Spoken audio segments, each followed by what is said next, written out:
Well, it's 10 a.m. on the East Coast, and we begin this hour on the campaign trail. Several GOP candidates were in Iowa yesterday for Congresswoman Ashley Hinson's barbecue bash and had an opportunity to speak with voters as the first GOP debate approaches. Former President Donald Trump was not in attendance. So joining us now is CBS News political director Fin Gómez. Always good to see you, Fin. Walk us through some of the talking points that the candidates discussed at the event. Yeah, good morning, Anne-Marie and David. As you said, that Donald Trump was not there, but he hovered over this event pretty significantly, as he did throughout the weekend, following last week's news over the arraignment and the continued investigations that surround his campaign. But yeah, Ron DeSantis was there, Vivek Ramaswamy was there, Asa Hutchinson, Nikki Haley. And again, one of the most interesting notes, Anne-Marie, was that he was not mentioned much. The biggest applause that was received by these contenders, according to our own Aaron Navarro, was to Vivek Ramaswamy, who got a standing ovation. But he went after some red meat issues. Vivek did, the millennial entrepreneur. But he talked about immigration, parents' choice.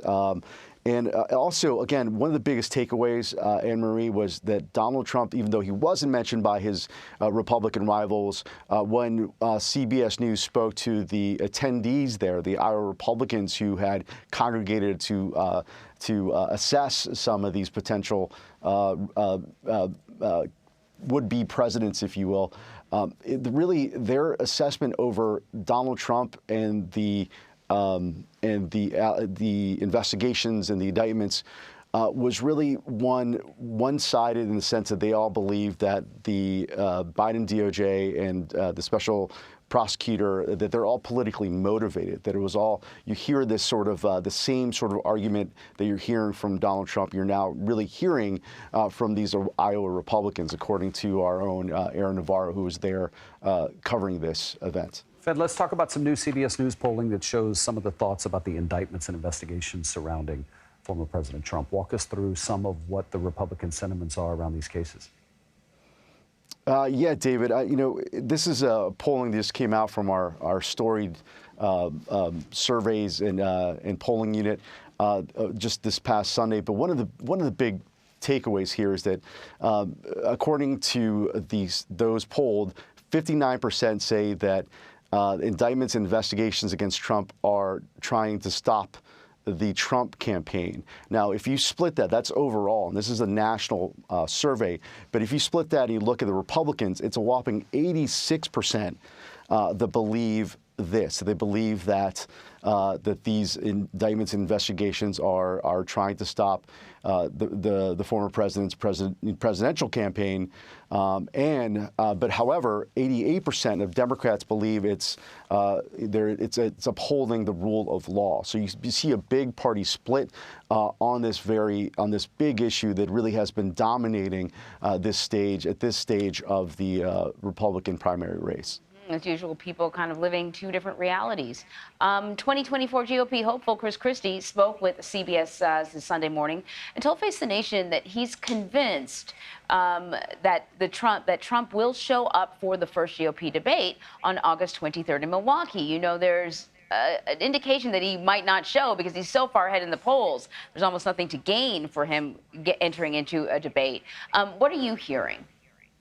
Well, I've spoken to sources close to Trump that really think they'd be surprised if he does show up. And I think he's listening to different advisors, that there's people close to Trump in different camps who believe it's a good idea for him to show up, but others who believe that if he did show up, it would elevate the rest of the field, that he'd be a much bigger target for those who are there.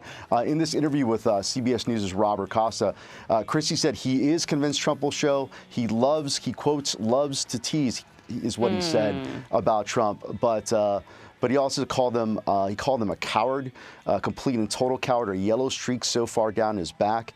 But again, asked if Trump thought if he showed up, if he was going to be elevating the rest of the field, Christie said, "I've never seen Donald Trump elevate anything except for the ego factor." Some really strong punches thrown at his former political ally, his former close political ally. If you recall, Anne-Marie, he was essentially the head of his transition team for a while there in 2016. He was an advisor to Trump. He even played, he even helped him with debate prep. So the fact now that he's probably his most ardent primary, or at least most vociferously ardent a primary contender, and if they both end up at the debate stage, we do expect some serious fireworks there. He was on the team before he was off the team. Exactly. All right, let's talk about That's right, Democrats. David. So a major Sure. talking point for them is going to be this so-called Bidenomics, right? And the question is, how well are Democrats going to be able to sell the legislative wins that the president has had?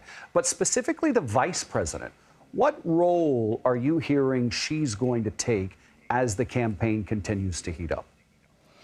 That's a great question, David. You know, Vice President Harris, she has been a target of a lot of the Republicans running for president. You hear her name addressed a lot coming up in these speeches.